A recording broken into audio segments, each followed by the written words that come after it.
நண்பர்களே, கலியுகம் எப்படி இருக்கும்? மக்கள் எப்படி வாழ்வார்கள்? ஏழைகள் ஏன் மேலும் ஏழைகளாகிறார்கள்? அன்பு கூட எப்படி அழிவுக்கு காரணமாகிறது? இந்த கேள்விகளுக்கெல்லாம் ஆயிரக்கணக்கான ஆண்டுகளுக்கு முன்பே பகவான் கிருஷ்ணர் ஒரு ஆழமான பதிலை அளித்திருக்கிறார். இன்று நாம் பார்க்க போகும் இந்த கதை கலியுகத்தின் உண்மையான முகத்தை நமக்கு காட்டுகிறது. இந்த கதையின் முடிவில் கலியுகத்தில் நம்மை காப்பாற்றும் ஒரே வழி என்ன என்பதையும் அறிந்து கொள்வோம்.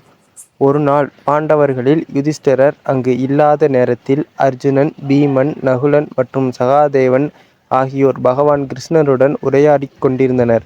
அப்போது அவர்கள் கிருஷ்ணரிடம் கேட்டார்கள், கண்ணா, கலியுகம் என்றால் என்ன? அது எப்படி இருக்கும்? அதை கேட்ட கிருஷ்ணர் புன்னகைத்தார். உங்களுக்கு வார்த்தைகளால் சொல்லப் போவதில்லை, ஒரு செயலால் காட்டுகிறேன் என்றார்.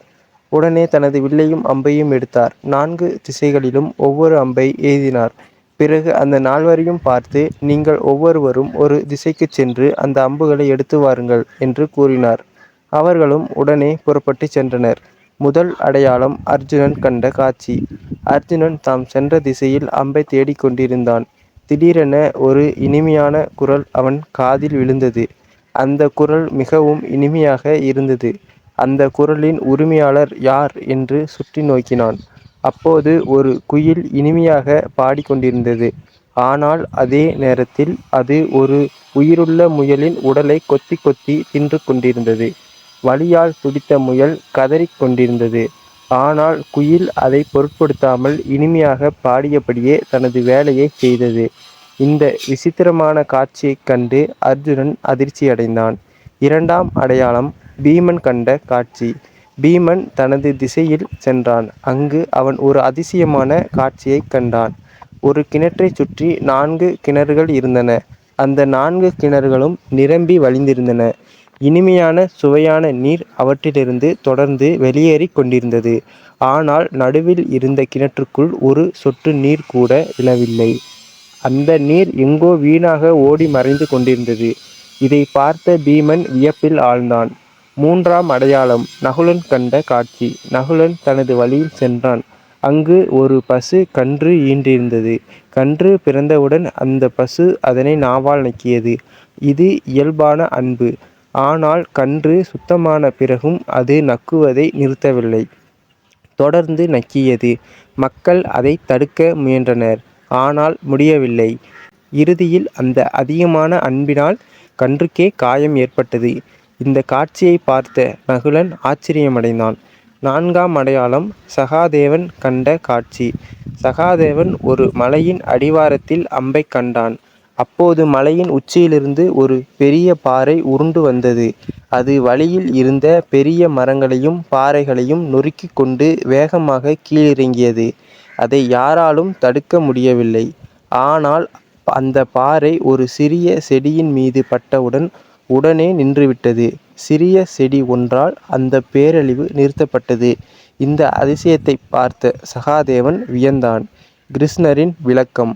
நால்வரும் திரும்பி வந்து தாங்கள் கண்ட காட்சிகளை கிருஷ்ணரிடம் கூறினர். அப்போது பகவான் புன்னகைத்தபடி விளக்கத் தொடங்கினார். அர்ஜுனன் கண்ட காட்சியின் அர்த்தம். கலியுகத்தில் பலர் இனிமையாக பேசுவார்கள், அறிவு மிகுந்தவர்களாக தோன்றுவார்கள். ஆனால் உள்ளுக்குள் சுயநலத்துடன் இருப்பார்கள். தங்கள் சொந்த நலனுக்காக மற்றவர்களை பயன்படுத்தி கொள்வார்கள். இனிமையாக பாடியபடியே முயலை தின்ற குயிலைப் போல. பீமன் கண்ட காட்சியின் அர்த்தம். கலியுகத்தில் செல்வம் சிலரிடமே குவியும். அவர்கள் ஆடம்பரமாக வாழ்வார்கள். ஆனால் அவர்களைச் சுற்றியுள்ள ஏழைகளுக்கு உதவி செய்ய மாட்டார்கள். அவர்களுடைய செல்வம் சமூக நலனுக்கு பயன்படாமல் வீணாகும். நீரால் நிரம்பிய கிணறுகள் நடுவிலிருந்த கிணற்றை நிரப்பாதது போல. நகுலன் கண்ட காட்சியின் அர்த்தம். கலியுகத்தில் பெற்றோர்கள் பிள்ளைகள் மீது அளவுக்கு மீறிய பாசம் வைப்பார்கள். ஒழுக்கம் கற்பிக்காமல் எல்லாவற்றையும் அனுமதிப்பார்கள். அந்த அன்பே பிள்ளைகளின் எதிர்காலத்தை பாதிக்கும். அதிகமாக நக்கியதால் கன்றுக்கே காயம் ஏற்பட்டது போல. சகாதேவன் கண்ட காட்சியின் அர்த்தம்.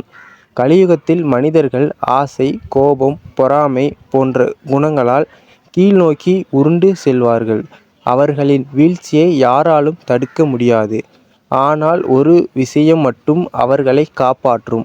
அது இறைநாமம்.